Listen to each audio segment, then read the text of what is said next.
નમસ્કાર વિદ્યાર્થી મિત્રો, ફરીથી પીપી સવાણી સેન્ટર ફોર એક્સલન્સમાં આપ સૌનું હાર્દિક સ્વાગત છે. વિદ્યાર્થી મિત્રો, યુનિટ નંબર 1 એટલે કે mole concept, some basic concept of કેમેસ્ટ્રીને આપણે પૂર્ણ કર્યા પછી હવે ખૂબ જ સરળ, ખૂબ જ ઇન્ટરેસ્ટિંગ અને બધાને જ આવડી જાય એવું યુનિટ એટલે કે સ્ટ્રક્ચર ઓફ એટમ, પરમાણુનું બંધારણ, આ યુનિટ આપણે શરૂ કરવા જઈ રહ્યા છીએ. વિદ્યાર્થી મિત્રો, ખૂબ જ અગત્યનું અને બેઝિક માહિતીથી ભરપૂર ફિઝિકલ કેમેસ્ટ્રી સાથે સંકળાયેલું, એના ઇતિહાસથી લઈને હાલની ખૂબ જ સૂક્ષ્મતમ ટેકનોલોજી સુધી કામનું હોય એવું અગત્યનું ચેપ્ટર છે. વિદ્યાર્થી મિત્રો, તો આવો આપણે બધા જ ફરીથી આ યુનિટની અંદર ખૂબ જ રસપૂર્વક ભાગ લઈએ. સ્ટ્રક્ચર ઓફ એટમ એટલે કે પરમાણુનું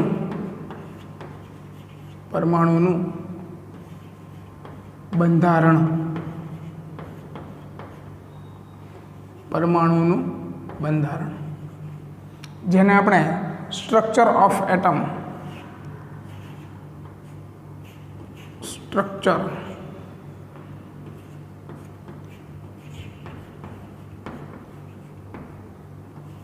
ઓફ એટમ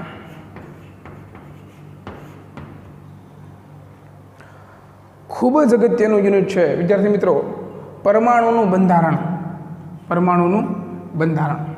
વિદ્યાર્થી મિત્રો, આ યુનિટની અંદર આપણે પરમાણુના ઇતિહાસથી લઈને છેક પરમાણુની અંદર રહેલા ક્વોન્ટમ કક્ષા સુધી, એમની ઇલેક્ટ્રોનીય કક્ષક સુધીનો અભ્યાસ આપણે કરવાના છીએ. કેટલાય વૈજ્ઞાનિકોએ પરમાણુનું બંધારણ સમજાવવા માટે પોતાનું જીવન વ્યતીત કરેલું છે. વિદ્યાર્થી મિત્રો, છેક પ્રાચીન વૈજ્ઞાનિકો, ગ્રીક વૈજ્ઞાનિકોથી લઈને ચેડવિક છે, ન્યૂટન, પ્લાન્ક, થોમ્સન, દ બ્રોગલી, હાઇઝનબર્ગ, આઇન્સ્ટાઈન, ડાલ્ટન, આ બધા જ વૈજ્ઞાનિકોએ કેટલી માહિતી ભેગી કરીને કોઈ પણ દ્રવ્યની અંદર રહેલ ઘટકો વિશે કેવી રીતે અને કઈ માહિતી ચોકસાઈપૂર્વક સમજી શકીએ તેના વિશેની ભરપૂર માહિતી આપણને આપેલી છે. વિદ્યાર્થી મિત્રો, સાયન્સની અંદર રસાયણ વિજ્ઞાનને સમજવા માટે આ યુનિટ ખરેખર જ ખૂબ અગત્યનું યુનિટ છે અને રસપ્રદ પણ છે. વિદ્યાર્થી મિત્રો, આને શરૂઆત આપણે કરશું કે શરૂઆતમાં એટલે કે ઈસવીસન પૂર્વે 400 વર્ષ પહેલાં કેટલાક ભારતીય અને ગ્રીક વૈજ્ઞાનિકોએ પરમાણુ અને દ્રવ્ય વિશે સમજવાની શરૂઆત કરી. એમાં કેટલાક ભારતીય વૈજ્ઞાનિકો પણ હતા અને કેટલાક ગ્રીક વૈજ્ઞાનિકો પણ હતા. આ વૈજ્ઞાનિકોએ દ્રવ્યના બંધારણમાં શું છે અને દ્રવ્યનું વિભાજન કરતાં શું મળશે તેમના વિશેની ખૂબ જ અગત્યની ચર્ચાઓ એ લોકોએ કરેલી.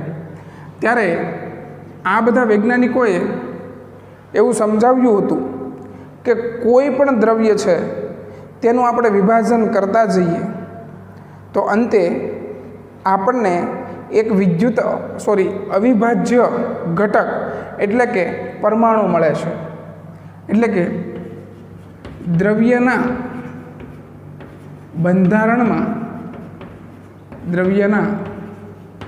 બંધારણમાં કોઈ પણ દ્રવ્ય છે, દુનિયાની અંદર એક્ઝિસ્ટ ધરાવતું કોઈ પણ પદાર્થ જેના બંધારણમાં પરમાણુ રહેલો છે,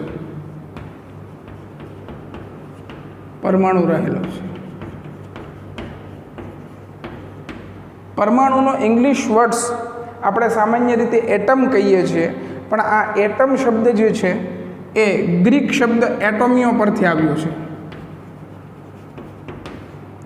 એટોમિયો એટલે જેનું આગળ વિભાજન શક્ય નથી, જે અવિભાજ્ય ઘટક છે.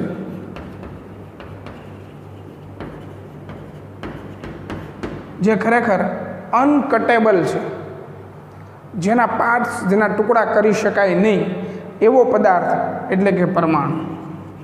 જેને વૈજ્ઞાનિકોએ એવું સમજાવ્યું કે દ્રવ્યના બંધારણમાં પરમાણુ રહેલો છે અને પરમાણુ અવિભાજ્ય ઘટક છે. એટલે કે આ ઘટકોને પરમાણુનું વિભાજન શક્ય નથી. આવી વાત છેલ્લા 400 વર્ષ પૂર્વે થયેલી, પરંતુ હાલમાં લેટેસ્ટ છેલ્લા 100 વર્ષના બધા જ સંશોધનો જોઈ લઈએ તો આ માહિતી માત્ર ને માત્ર સૈદ્ધાંતિક લાગે છે, પ્રાયોગિક નથી. માટે આ બધી જ માહિતી જે છે એને આપણે થિયરિટિકલ ગણશું, સૈદ્ધાંતિક ગણશું. એટલે કે આ માહિતી સૈદ્ધાંતિક છે.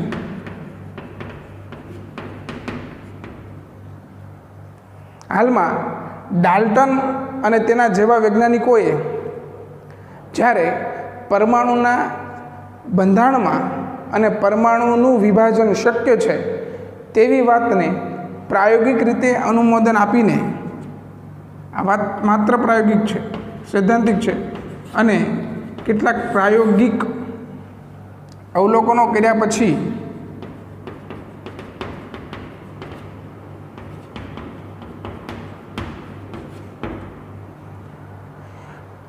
બે બાબતો સામે આવી છે. જેમાં પ્રથમ બાબત એવી છે, વિદ્યાર્થી મિત્રો, ડાલ્ટન ઈસવીસન 1803માં આ વાત કરેલી કે પરમાણુનું વિભાજન શક્ય છે, એટલે પરમાણુનું વિભાજન કરી શકાય છે એવી વાત હતી. માટે પરમાણુનું વિભાજન, પહેલી વાત એવી આવી કે પરમાણુનું વિભાજન શક્ય છે. પરમાણુનું વિભાજન શક્ય છે. અને બીજી વાત કે પરમાણુની અંદર બે પાર્ટ્સ રહેલા હોય છે. એક તો તેમનો કેન્દ્રીય ભાગ અને બીજો કેન્દ્ર સિવાયનો બહિર્ભાગ. એટલે કે બીજી વાતમાં એવું કહી શકાય કે એક એનો કેન્દ્રીય ભાગ, તેના બે ભાગ છે, અને બીજો બહિર્ભાગ જે કેન્દ્ર સિવાયનો ભાગ છે, કે જ્યાં ઇલેક્ટ્રોન રહેલા હોય. તો વિદ્યાર્થી મિત્રો, આ સામાન્ય શરૂઆત હતી સ્ટ્રક્ચર ઓફ એટમની.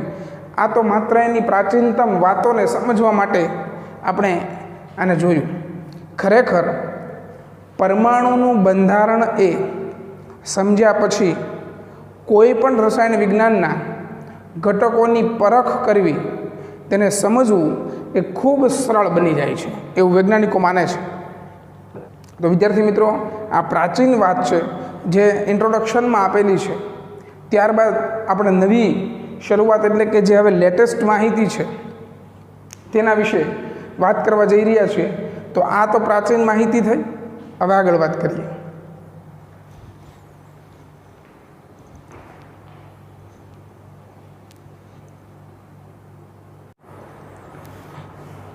તો વિદ્યાર્થી મિત્રો, ત્યારબાદ બીજા નવા ટોપિક પર આવી જઈએ. ઇતિહાસ વિશે તો વાત કરીએ આપણે કે પરમાણુનું બંધારણ અને તેમની પ્રાચીન વાતો તો સમજ્યા, પરંતુ 19મી સદીના અંત સુધીમાં અને 20મી સદીના શરૂઆતમાં વૈજ્ઞાનિકોએ એવું સંશોધન કરી કાઢ્યું કે પરમાણુનું બંધારણ શક્ય છે, પરમાણુનું વિભાજન પણ શક્ય છે. માટે પરમાણુનું વિભાજન શક્ય હોય, પરમાણુનું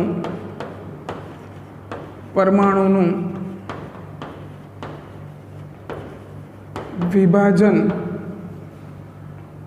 શક્ય હોય તો વૈજ્ઞાનિકો માટે કેટલીક વાતોને પુરવાર કરવી એ સૌથી મોટી જરૂરિયાત હતી. વૈજ્ઞાનિકો માટે કેટલીક એવી સમસ્યાઓ આવવાની હતી જે આપણે જોઈએ કે જો પરમાણુનું વિભાજન શક્ય છે તો વૈજ્ઞાનિકોને ખ્યાલ આવ્યો કે પરમાણુના વિભાજનથી કેટલાક સબ એટોમિક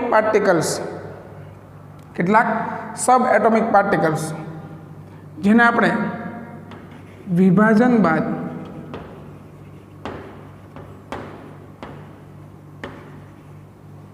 કેટલાક અપરમાણ્વીય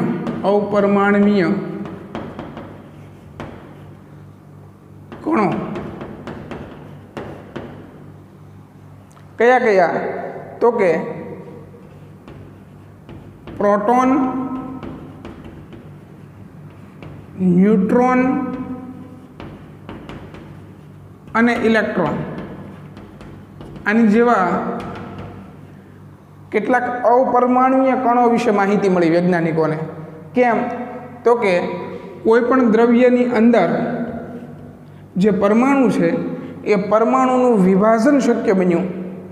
પરમાણુનું વિભાજન કરવાથી આવા કેટલાક સબ એટોમિક પાર્ટિકલ્સ અપરમાણુય કણો એટલે કે પ્રોટોન, ન્યુટ્રોન અને ઇલેક્ટ્રોન વિશેની માહિતી મળી.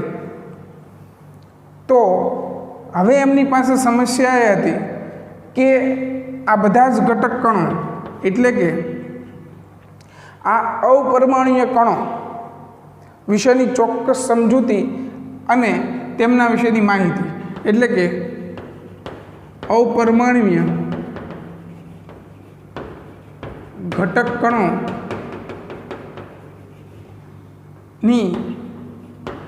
સંરચના અને તેમની માહિતી કેવી રીતે મેળવવી.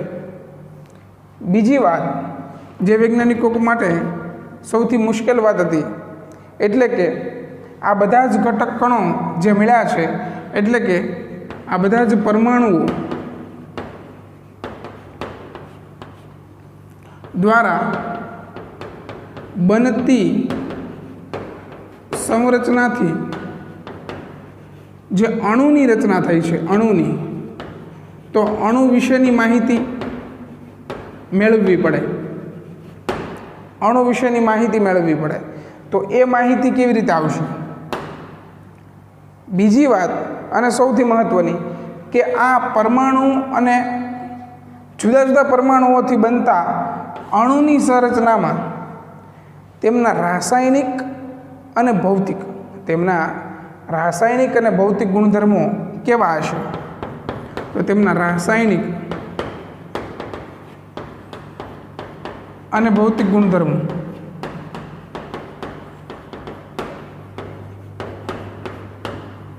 વિશે ચોક્કસ માહિતી આપવી પડે.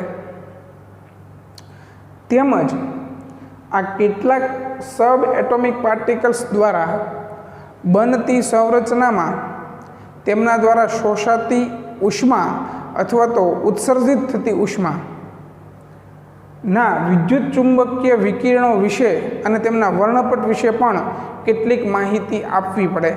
માટે એવું કહી શકાય કે શોષાતી અને ઉત્સર્જિત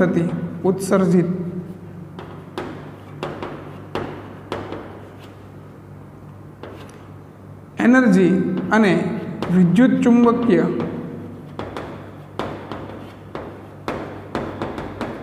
વર્ણપટ આ બધી જ માહિતી અમને મેળવવી પડે.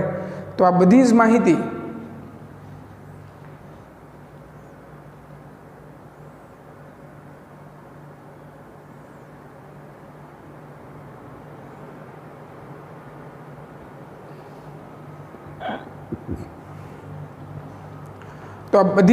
વિદ્યાર્થી મિત્રો એમને મેળવવી પડે.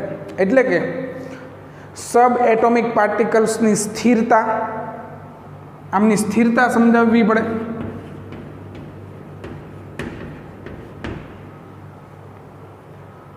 પરમાણુ અને પરમાણુથી બનતી સંરચનામાં અણુની માહિતી આપવી પડે. તેના દ્વારા કેટલીક રાસાયણિક અને ભૌતિક ગુણધર્મોની સરખામણી કરવી પડે।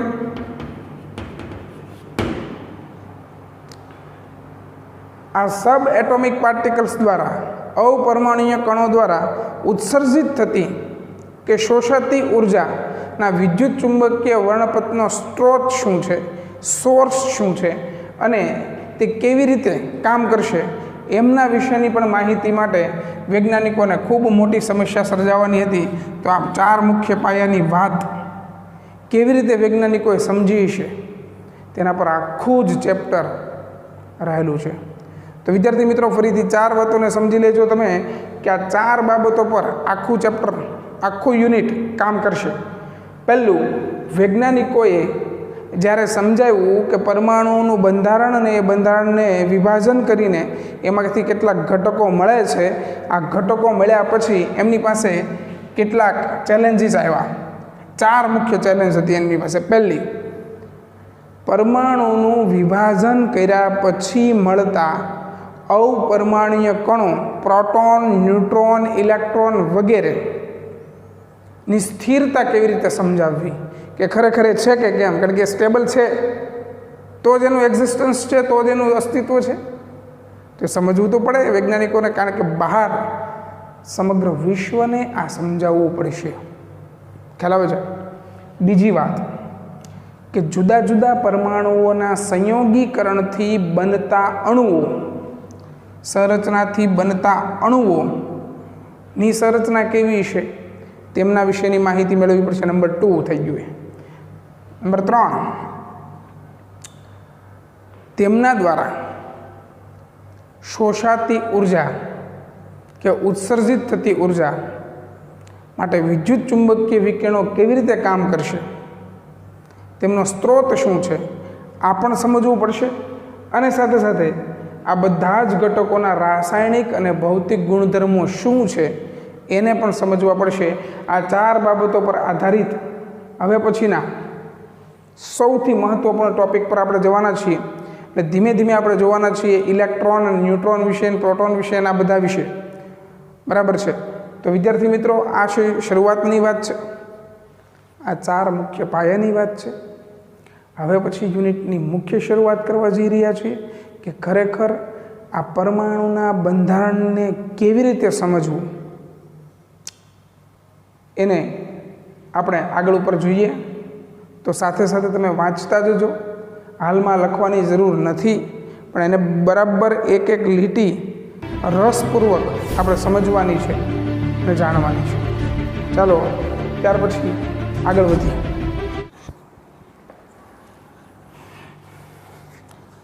વિદ્યાર્થી મિત્રો, ત્યાર પછી ખૂબ જ અગત્યનો પ્રશ્ન, ઇલેક્ટ્રોનની શોધ અને કેથોડ કિરણો કોને કહે છે? ખૂબ જ અગત્યનો પ્રશ્ન છે। છેલ્લે ઈસવીસન 1813માં જ્યારે ડાલ્ટને તેના આ અવિભાજ્ય કણો માટેનો જે નિયમો આપ્યા હતા એમાં કેટલીક મર્યાદાઓ હતી। ડાલ્ટને સૂચવ્યું હતું કે કોઈ પણ પરમાણુ જે છે એ અવિભાજ્ય કણ છે, તેનું વધુ વિભાજન શક્ય નથી, પરંતુ એમની ઘણી બધી મર્યાદાઓ હતી। તેમણે કેટલાક સૈદ્ધાંતિક ખ્યાલો પણ આપ્યા જે આપણે મોલ સંકલ્પનામાં ભણી ચૂક્યા છીએ, જેમ કે ગુણક પ્રમાણનો નિયમ છે, સંયોજિત ભારનો નિયમ છે, નિશ્ચિત સંરચનાનો નિયમ છે। પરંતુ જ્યારે કોઈ કાચ અથવા એબોનાઇટને કોઈ કાપડ સાથે ઘસવામાં આવે છે ત્યારે એમાં ઝણઝણાટી ઉત્પન્ન થાય છે।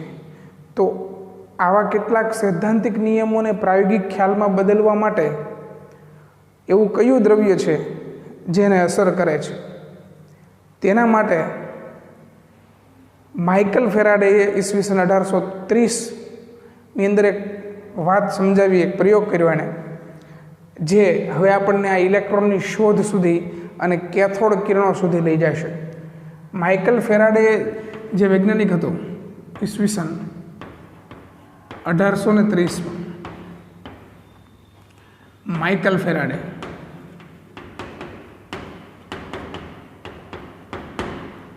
એણે એક પ્રયોગ કર્યો। શું કર્યું? તો કે એક વિદ્યુત વિભાજ્ય પદાર્થમાં આ સમજો કે આની અંદર આપણે વિદ્યુત વિભાજ્ય દ્રાવણ લીધું છે. વિદ્યુત વિભાજ્ય દ્રાવણ એટલે પાણી વત્તા HCl H2SO4 NaCl, જેની અંદર વિદ્યુત વહન થઈ શકે. સમજો કે આ વિદ્યુત વિભાજ્ય દ્રાવણ છે. વિદ્યુત વિભાજ્ય, આની અંદર જ્યારે વિદ્યુત પ્રવાહ પસાર કરવામાં આવે છે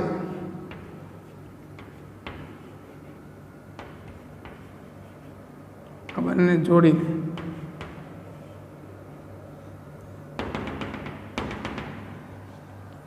એને સામાન્ય પ્રયોગ કર્યો કે વિદ્યુત વિભાજ્યનું દ્રાવણ હોય એમાં ચોક્કસ પ્રકારના વિદ્યુત ધ્રુવો ડૂબાડીને એની અંદર વિદ્યુત પ્રવાહ પસાર કરવામાં આવે તો આ દ્રાવણની અંદરથી કેટલાક ઘટક કણો એ આ પ્લેટ પર જમા થાય છે. આ પ્લેટ પર જમા થાય છે. એનો અર્થ એમ થયો કે વિદ્યુત પણ કણ સ્વરૂપે રહેલો છે. વિદ્યુતનો જે જથ્થો છે એ કણ સ્વરૂપે રહેલો છે એવું માઇકલ ફેરાડેને ઈસવીસન 1830માં પહેલી વાર ખ્યાલ આવ્યો. અને શું કર્યું, એક પાત્રની અંદર વિદ્યુત વિભાજ્ય પદાર્થ લઈ એની અંદર વિદ્યુત પ્રવાહ પસાર કર્યો, જેથી આ વિદ્યુત ધ્રુવો પર, આને આપણે વિદ્યુત ધ્રુવો કહીશું, જે કોઈ ચોક્કસ ધાતુના બનેલી પ્લેટ હોય, આ પ્લેટ હોય, એ પ્લેટ પર કેટલાક ઘટકો જમા થયા. તો એને ખ્યાલ આવ્યો અને એમણે સેન્ટેન્સ આપેલું શું કે વિદ્યુત પણ કણ સ્વરૂપે રહેલો છે. કણ સ્વરૂપે રહેલો છે. આ બધી જ વાતોને સમજ્યા પછી એમણે કેટલાક ચોક્કસ પાયાના નિયમો બનાવ્યા અને નિયમો પરથી કેથોડ કિરણોનો પ્રયોગ એમણે શરૂ કર્યો. એ નિયમ શીખતા પહેલાં આપણને એક સામાન્ય નિયમ ખબર છે વિદ્યુતનો, કે સમાન ધ્રુવો વચ્ચે આકર્ષણ અને સમાન ધ્રુવો વચ્ચે અપાકર્ષણ અને અસમાન ધ્રુવો વચ્ચે આકર્ષણ. આ સામાન્ય નિયમ વિશે આપણે સમજૂતી જાણવી જરૂરી છે. ત્યાર પછી એણે ઈસવીસન 1850માં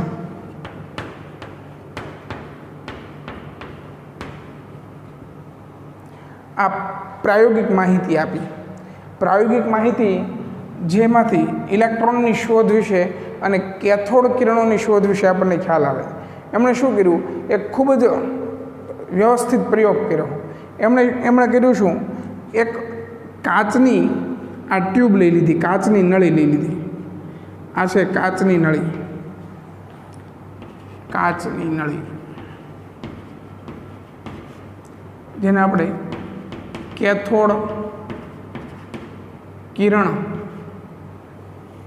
કિરણ નળી તરીકે ઓળખીએ છીએ. કેથોડ કિરણ નળી, બરાબર. અહીંથી આખો જે પ્રયોગ છે એની અંદર આ જે છે એ ધાતુની પ્લેટો છે, વિદ્યુત ધ્રુવ છે, વિદ્યુત ધ્રુવ છે. આકૃતિને પહેલાં સમજી લઈએ પછી આખી વાત સમજીએ. આ ધાતુની પ્લેટો છે બંને બાજુ. અહીંયા કેથોડ છે, કેથોડ અને આ ધન વીજભારિત, એટલે કે આને એનોડ કહીએ, એનોડ. અહીંથી વાયુને બહાર ખેંચી લેવામાં આવે છે.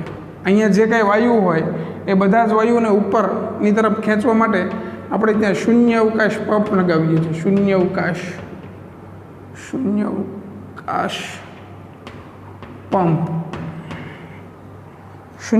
પંપ લગાવીએ છીએ. આ કનેક્શન જોડેલું છે. અહીંયાથી ઉચ્ચ વોલ્ટેજ આપવામાં આવે છે, ઉચ્ચ વિદ્યુત વોલ્ટેજ.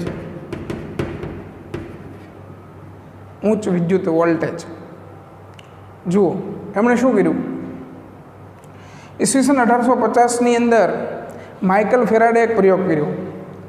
એક શૂન્ય અવકાશ કરેલી કાચની નળીમાં બંને બાજુ બે વિદ્યુત ધ્રુવોને જોડ્યા છે. આ બંને બાજુ બે વિદ્યુત ધ્રુવોને જોડીને એને સીલ કરી દેવામાં આવ્યા છે, પેક કરી દેવામાં આવ્યા છે. શૂન્ય અવકાશ કરેલી કાચની નળીમાં ઉચ્ચ વિદ્યુત વોલ્ટેજ કેથોડથી એનોડ તરફ કેટલાક કિરણો આ તરફ ગતિ કરે છે. હવે કેટલાક કિરણો જ્યારે આ તરફ ગતિ કરે છે એને જોવા માટે માઇકલ ફેરાડેએ શું કર્યું? તો કે આ પ્લેટની એનોડની આ જે એનોડ પ્લેટ હોય આ એનોડ પ્લેટ પર છિદ્ર પાડી દીધા, કાણા પાડી દીધા અને પાછળ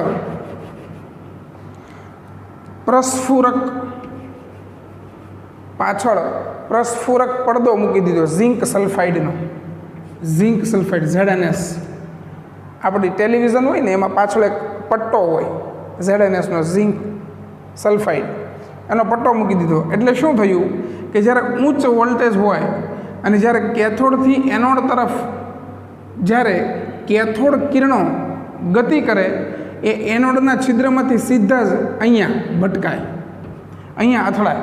એટલે ત્યાં ખૂબ જ એકદમ તીવ્ર ડાર્ક સ્પોટ થઈ જાય, સ્પોટ થાય, ડાઘો પડે, પ્રસ્ફુરક ડાઘો પડે. જેવી રીતે આપણે ટીવીની પાછળના ભાગમાંથી જેવી રીતે ઘટક કણો આપણે ચલચિત્ર દેખાય છે એ આ જ એક ભાગ છે, પ્રસ્ફુરક પડદા પર પડે છે, એક ડાઘો પડી જાય ચળકતા રંગનો. તો ખ્યાલ આવે કે કેટલાક ઘટક કણો કેથોડથી એનોડ તરફ આવે છે. એના આધાર ઉપર એને ખ્યાલ આવ્યો કે એ ચોક્કસપણે એ ઇલેક્ટ્રોન હોવા જોઈએ, કારણ કે એ નેગેટિવથી પોઝિટિવ તરફ જાય છે. તો કેથોડ કિરણો ઋણ વીજભારિત જ હોવા જોઈએ જે કેથોડથી એનોડ તરફ જાય છે, કારણ કે આનો વીજભાર ઋણ છે, આ ઋણથી ધન તરફ જાય છે. અસમાન વિદ્યુત ધ્રુવો વચ્ચે આકર્ષણ, એના જેવી વાત થઈ. તો આ પ્રયોગ છે કેથોડ કિરણો માટેનો અને ઇલેક્ટ્રોનની શોધ માટેનો.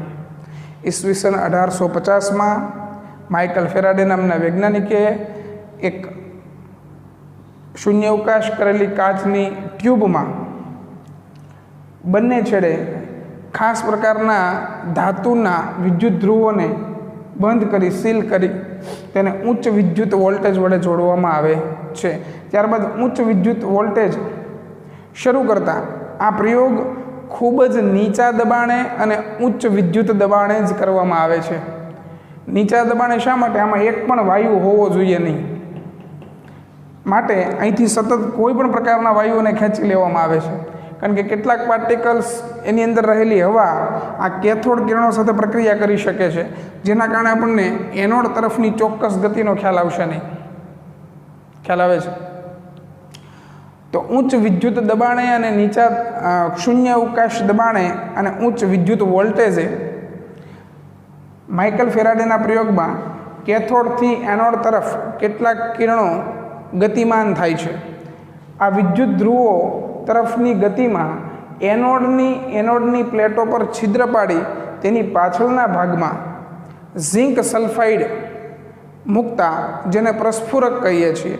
આમ કિરણો જ્યારે ZNS પર અથડાય છે ત્યારે ડાર્ક ઘેરા રંગના સ્પોટ પડી જાય છે, જેને આપણે જોઈ શકીએ છીએ. આમ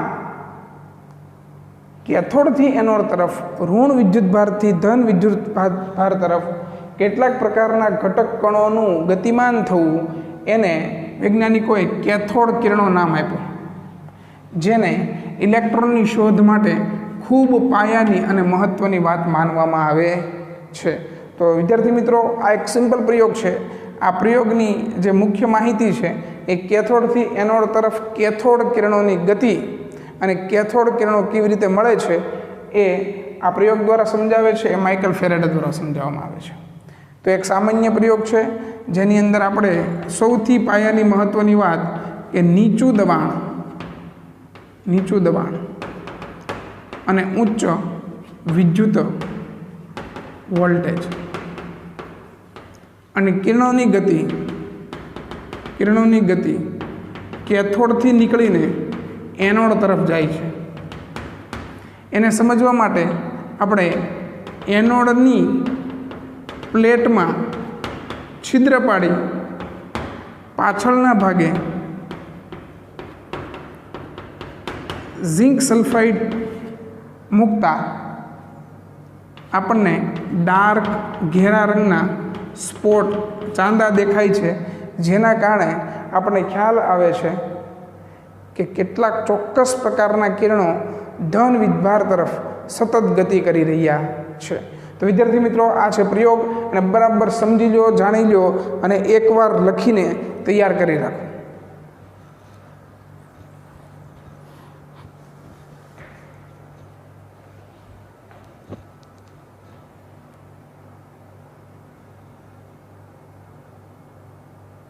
હલો,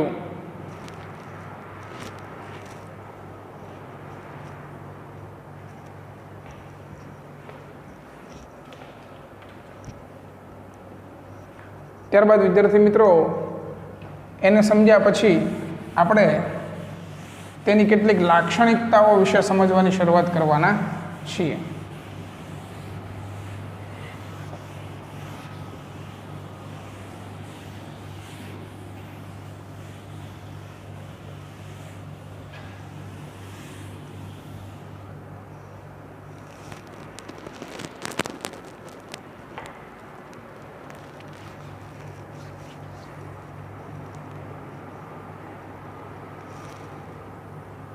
વિદ્યાર્થી મિત્રો, આ પ્રયોગના કેટલાક પ્રાયોગિક પરિણામો સામે આવ્યા છે. એમની કેટલીક લાક્ષણિકતાઓ છે, એને બરાબર સમજી લઈએ અને જાણી લઈએ. પહેલી લાક્ષણિકતા એ છે કેથોડ કિરણો હંમેશા કેથોડથી એનોડ તરફ જ ગતિ કરે છે. આ પહેલી લાક્ષણિકતા. કેરેક્ટરિસ્ટિકમાં જોઈએ તો લાક્ષણિકતાઓમાં અથવા તો પ્રાયોગિક પરિણામો પરથી એક વાત ખ્યાલ આવે છે કે આ જે કિરણો છે એ કેથોડથી હંમેશા એનોડ તરફ ગતિમાન છે. કેથોડથી એનોડ તરફ જ ગતિમાન છે. પહેલો મુદ્દો આ. બીજો મુદ્દો, કેથોડ કિરણોને સામાન્ય રીતે જોઈ શકાતા નથી કે પારખી શકાતા નથી. તેના માટે ચોક્કસ પ્રકારના પ્રસ્ફુરક, આપણે જોયું ને પ્રસ્ફુરક, પડદો કે સ્ફુરદીપ્ત પડદાની જ જરૂર પડે છે. આપણે ટેલિવિઝનમાં જે પાછળ કેથોડ પડદો છે, કેથોડ કિરણાવળીનો જે પડદો છે, એ પ્રસ્ફુરક પડદા પર જ ખાસ પ્રકારના આ કેથોડ કિરણો જ્યારે અથડાય છે ત્યારે ચોક્કસ પ્રકારના ઝબકારા સાથે એ ટેલિવિઝન ચલાયમાન છે, અને તેથી જ આપણને બધી જ વાતો રંગીન દેખાય છે. તો કેથોડ કિરણોને એમનું સામાન્ય રીતે અસ્તિત્વ સીધું જોઈ શકાતા નથી, એટલે કેથોડ કિરણો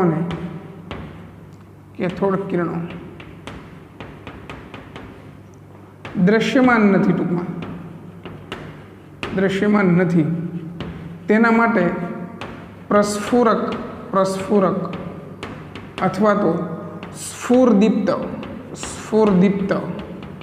દાખલા તરીકે આપણે કોનો ઉપયોગ કરેલો હમણાં? ZNSનો. તો એના જેવા સ્ફુરદીપ્તનો ખૂબ જ ઉપયોગ થાય છે અથવા તેમની જરૂર પડે છે. પછીની વાત કે આ જે ઘટકો છે, કેથોડ કિરણો જે ઇલેક્ટ્રોન્સ છે, તે વિદ્યુત ચુંબકીય ક્ષેત્રની હાજરીમાં પણ સુરેખ ગતિ કરે છે. તો ત્રીજી અને મહત્વની વાત કે તેઓ ચુંબકીય વિદ્યુત અથવા વિદ્યુત ચુંબકીય ક્ષેત્ર, કહી દો તમે બંને, વિદ્યુત ચુંબકીય ક્ષેત્રની હાજરીમાં સુરેખ ગતિ કરે છે. એક સીધી લીટીમાં તેઓ કામ કરે છે. ચોથી લાક્ષણિકતા કે તેઓ વિદ્યુત ક્ષેત્ર અને ચુંબકીય ક્ષેત્રની અસર હેઠળ તેમને કોઈ પણ પ્રકારની ગતિમાં તેઓ ચલાયમાન નથી, માટે તેઓ પોતાનો ઋણ વીજભાર જાળવી રાખે છે. તેથી કન્ફર્મ થાય છે કે તેઓ ઋણ વીજભારિત જ છે. તો વિદ્યુત ક્ષેત્ર અને ચુંબકીય ક્ષેત્રમાં તે ચલિત થતા નથી। આ જે કિરણો છે એ ચલિત નથી, તેથી તેઓ પોતાનો જે ઋણ વીજભાર છે, આ ઋણ વીજભાર જાળવી રાખે છે। સૌપ્રથમ આ જ કારણોના કારણે કેથોડ કિરણોને સૌપ્રથમ નેગેટ્રોન એવું નામ આપવામાં આવ્યું હતું। ત્યારબાદ સ્ટોની નામના વૈજ્ઞાનિકે નેગેટ્રોનથી બદલીને એમનું કેથોડ કિરણોનું નામ ઇલેક્ટ્રોન કહી દીધું। વિદ્યાર્થી મિત્રો, શું કહી દીધું? ઇલેક્ટ્રોન। તો આવી રીતે ઇલેક્ટ્રોનની શોધ સૌપ્રથમ થઈ છે। ખ્યાલ આવ્યો છે બધા વિદ્યાર્થી મિત્રોને? બરાબર સમજી લેજો તમે કે આ મુખ્ય 4 લાક્ષણિકતાઓના કારણે જ તેનું એક્ઝિસ્ટન્સ, તેમનું અસ્તિત્વ ટકી રહ્યું છે। માટે ઇલેક્ટ્રોનને આપણે ઋણ વીજભારિત ગણ્યા છે।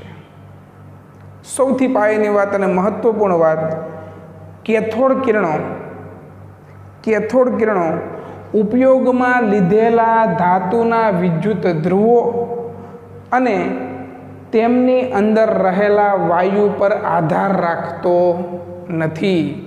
કેથોડ કિરણોનો સ્વભાવ, તેમનો ઋણ વીજભારિત સ્વભાવ એ ઉપયોગમાં લીધેલા વિદ્યુત ધ્રુવોનો પ્રકાર અથવા તો વિદ્યુત ધ્રુવો કયા છે, જુદા જુદા હોય તોય વાંધો નથી એને।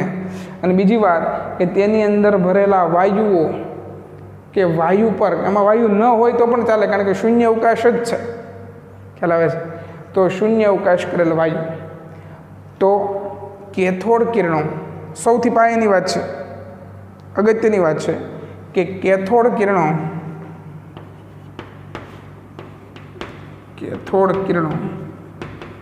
ઋણ વીજભારિત કણો એ વિદ્યુત ધ્રુવો, ઉપયોગમાં લીધેલા વિદ્યુત ધ્રુવો કે તેની અંદર ભરેલા વાયુઓ પર આધાર રાખતો નથી।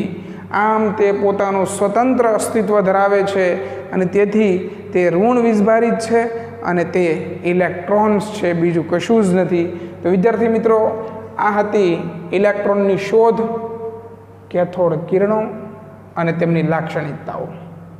બરાબર સમજી લેશે, બરાબર લેક્ચરને બરાબર જોશે દરેક વિદ્યાર્થી મિત્રો, અને શાંતિપૂર્વક જોઈને વિચારીને એકવાર વાંચી તૈયાર કરી રાખશે, કારણ કે ખૂબ જ અગત્યનો કન્સેપ્ટ એટલે કે કેથોડ કિરણાવલી છે, ઇલેક્ટ્રોનની શોધ કેવી રીતે થઈ એ છે।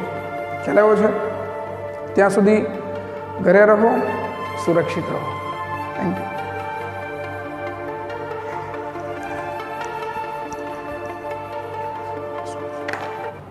તો આજે આપણે નવી થિયરીની ચર્ચા કરવાના છીએ, જે છેલ્લે આપણે કેથોડ કિરણો વિશે વાત કરી, એની સાથે સાથે ઈસવીસન 1890 પછી 97 પછી જે થોમ્સન નામના વૈજ્ઞાનિકે એક નવી જ થિયરી પર વાત કરવાની શરૂઆત કરેલી છે મિત્રો।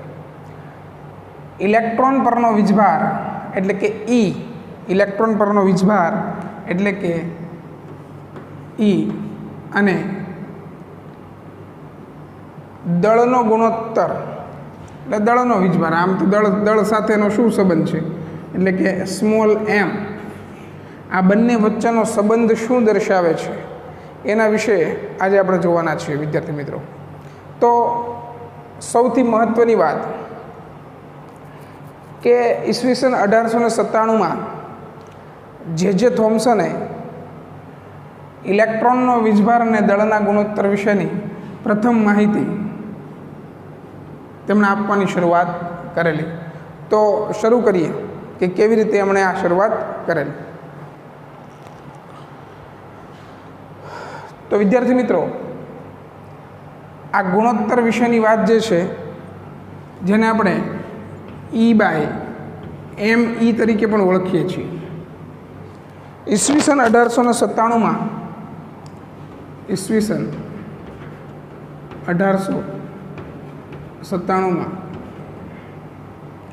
બ્રિટિશ ભૌતિકશાસ્ત્રી જે થોમ્સને ઇલેક્ટ્રોનનો વીજભાર અને દળના ગુણોત્તર વિશેની માહિતી પૂરી પાડી હતી। અથવા તેના વિશેનું સંશોધન સૌપ્રથમ એમણે કરેલું. બ્રિટિશ ભૌતિકશાસ્ત્રી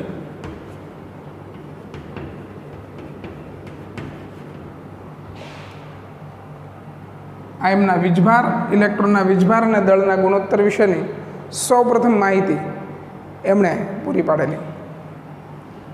તો E/me માટેનું જે સંશોધન છે એ સંશોધન સૌપ્રથમ જે થોમ્સન દ્વારા આપવામાં આવેલું.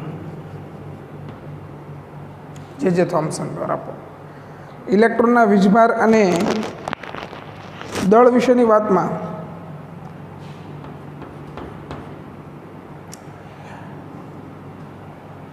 પહેલો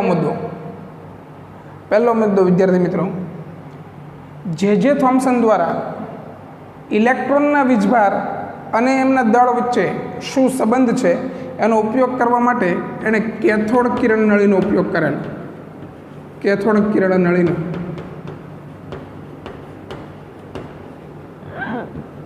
ઉપયોગ કર્યો.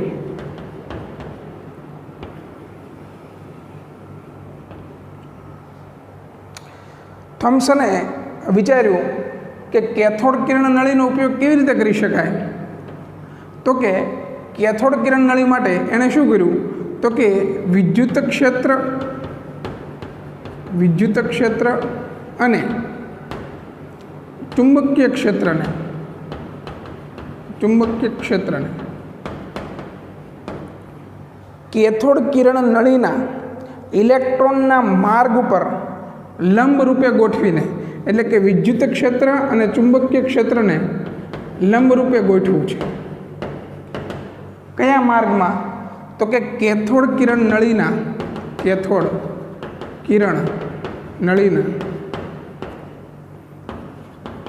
ઇલેક્ટ્રોનના માર્ગમાં એમને લંબ રૂપે ગોઠવું અને પછી આ પ્રયોગ કર્યો. તો તેમને મહત્વની 3 બાબતો જે છે એણે નોંધી કે જ્યારે વિદ્યુત ક્ષેત્ર અને ચુંબકીય ક્ષેત્રને લંબ રૂપે ઇલેક્ટ્રોન પસાર થાય છે ત્યારે તેના પર કયો ફેરફાર થાય છે. એના આધાર ઉપર એમણે E/me ની વેલ્યુએશન શોધી કાઢી. જોકે આ પ્રયોગમાં એમણે મુખ્ય 3 બાબતો પર ખાસ ફોકસ કર્યું. એમાંથી પહેલી બાબત કહી શકાય, આપણે લખીએ, પહેલી બાબત કહી શકાય. વિદ્યાર્થી મિત્રો, આ બાજુ તમને દેખાય છે કે કેમ એ જરા જોવું પડશે.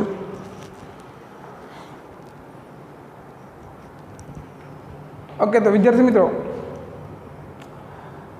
સૌપ્રથમ વિદ્યુત ક્ષેત્ર અને ચુંબકીય ક્ષેત્રની હાજરીમાં ઇલેક્ટ્રોનનું તેના માર્ગ પરથી વિચલન એ મુખ્યત્વે 3 બાબતો પર આધાર રાખે છે.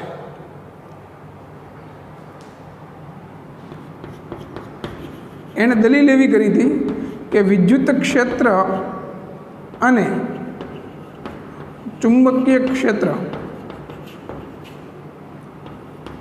ક્ષેત્રની હાજરીમાં ઇલેક્ટ્રોનનું તેના માર્ગ પરથી વિચલન મુખ્યત્વે 3 બાબતો પર આધારિત છે. કેટલી બાબતો પર આધારિત છે? મુખ્યત્વે 3 બાબતો પર. એમાં પહેલું કણોનો વીજભાર, અથવા તો ઋણ વીજભારિત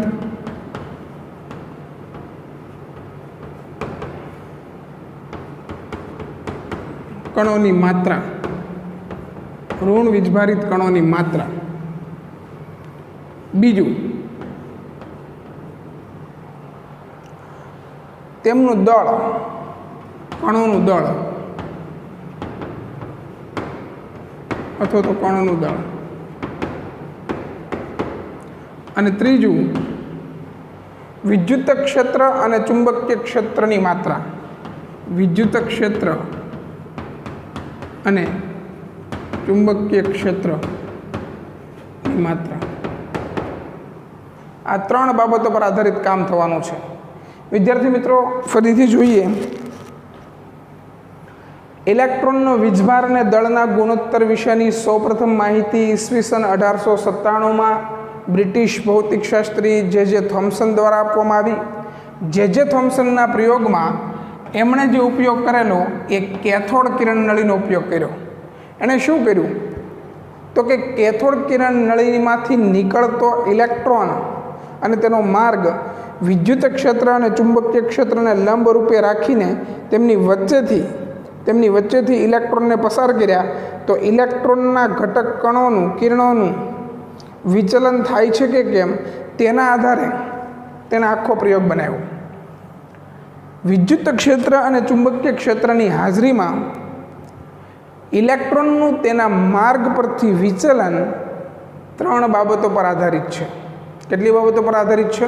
3 બાબતો પર. પહેલી, ઋણ વીજભારિત કણોની માત્રા, કણોનું દળ અને વિદ્યુત ક્ષેત્ર અને ચુંબકીય ક્ષેત્રોની માત્રા અથવા તો તેમની પારસ્પરિક ક્રિયા. તો જોઈએ આ 3 બાબતો કેવી રીતે ઇફેક્ટ કરે છે. આ તમે બરાબર જોઈ લો, લખી લો.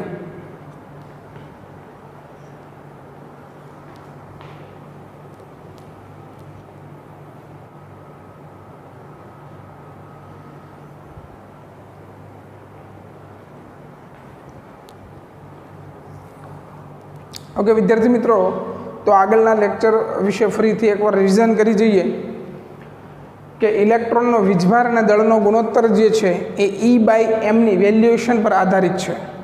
એટલે સૌપ્રથમ આ જે નવી થિયરી છે એનું એકવાર રિવિઝન કરી લઈએ કે ઇલેક્ટ્રોન જે છે એ ઇલેક્ટ્રોનનું દળ અને તેમનો વીજભાર કેવી રીતે કાર્ય કરશે. સૌપ્રથમ થોમ્સન નામના વૈજ્ઞાનિકે જે થોમ્સન નામના વૈજ્ઞાનિકે આ સંપૂર્ણ ચર્ચા અને સંપૂર્ણ પ્રયોગ કર્યો હતો. જે થોમ્સન નામના વૈજ્ઞાનિકે ઈસવીસન 1897માં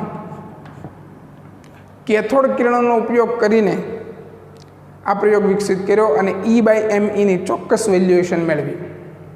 વિદ્યાર્થી મિત્રો, કેથોડ કિરણ નળીનો ઉપયોગ કરીને વિદ્યુત ક્ષેત્ર અને ચુંબકીય ક્ષેત્રને લંબ રૂપે ઇલેક્ટ્રોનનો માર્ગ ક્યાંય વિચલિત થાય છે કે કેમ તેનો પ્રયોગ કર્યો હતો. આ ઇલેક્ટ્રોનના માર્ગમાં વિદ્યુત ક્ષેત્ર અને ચુંબકીય ક્ષેત્રની હાજરીના કારણે એના માર્ગમાં થતું વિચલન એ મુખ્યત્વે 3 બાબતો પર આધારિત છે. વિદ્યાર્થી મિત્રો, એક તો ઋણ વીજભારિત કણોની માત્રા, તેમનું દળ અને વિદ્યુત ક્ષેત્ર અને ચુંબકીય ક્ષેત્રની હાજરી. આ બરાબર સમજીને લખી લે, પછી આગળ વાત કરીએ છીએ આપણે.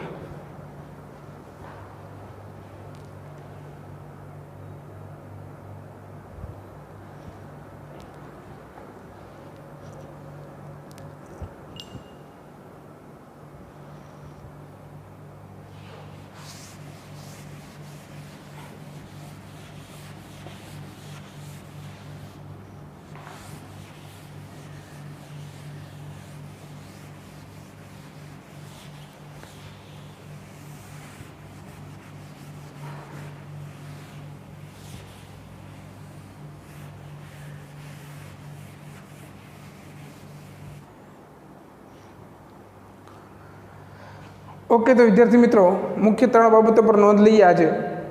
એક તો કણો પરનો વીજભાર,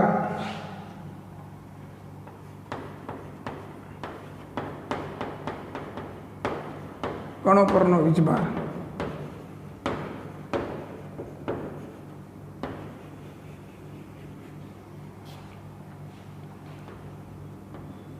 ચુંબકીય ક્ષેત્ર અને વિદ્યુત ક્ષેત્રની હાજરીમાં જેમ કણો પરનો વીજભાર વધશે,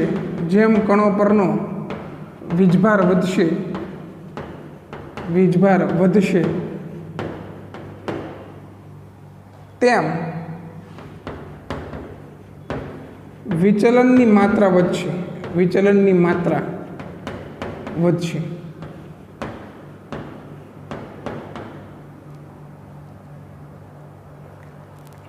જેટલો એનો વીજભાર વધવાનો છે એટલી વિચલનની માત્રા વધશે. ટૂંકમાં અહીંયા વિદ્યુત ક્ષેત્ર અને ચુંબકીય ક્ષેત્રની વાત નથી. કણો પર રહેલો ચાર્જ જેમ વધશે તેમ તેનું વિચલન વધવાનું શરૂ થઈ છે. તો અલ્ટિમેટલી એવું કહી શકાય કે કણો પરના વીજભારને આધારિત, તો કણો પરનો વીજભાર ચલે છે, કણો પરનો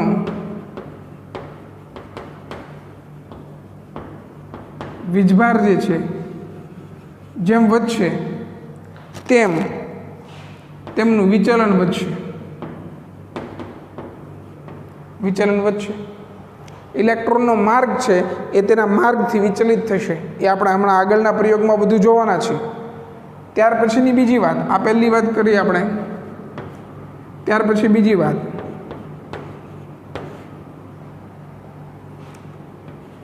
કણોનું દળ.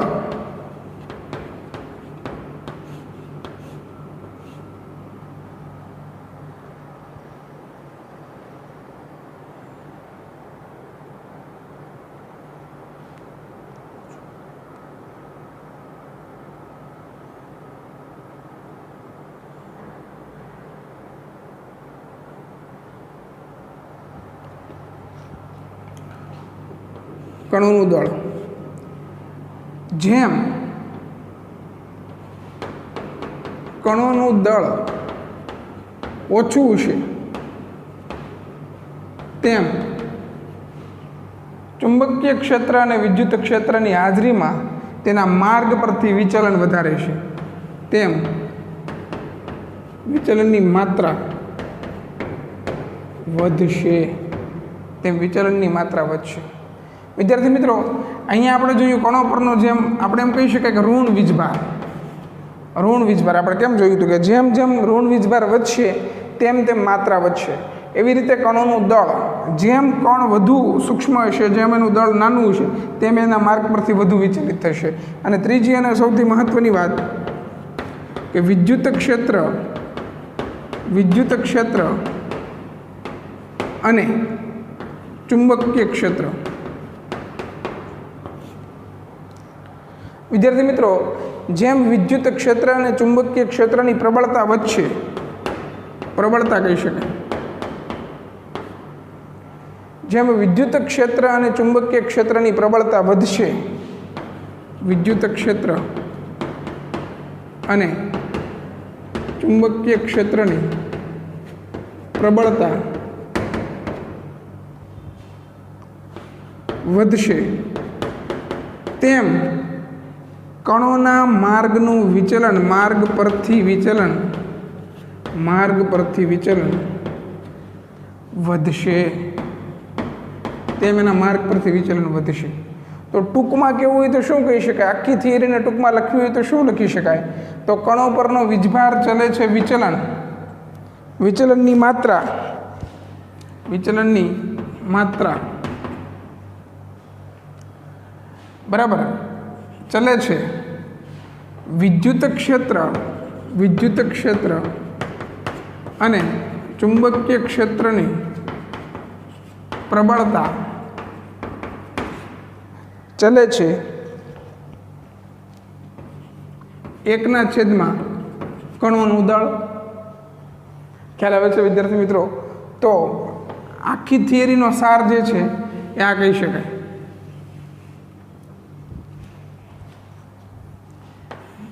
શકાય. કે જેમ પ્રબળતા વધશે એમ કણો પરનો વીજભાર, એમ વિચલનની માત્રા વધતી જશે, દળ ઓછું હોવું જોઈએ. ખ્યાલ આવે છે બધા વિદ્યાર્થી મિત્રોને? આને બરાબર સમજવાની કોશિશ કરજો તમે કે ઇલેક્ટ્રોનનો વીજભાર શોધવા માટે, એટલે કે E/me ની વેલ્યુએશન શોધવા માટેની મુખ્ય 3 શરતો નીચે મુજબ છે.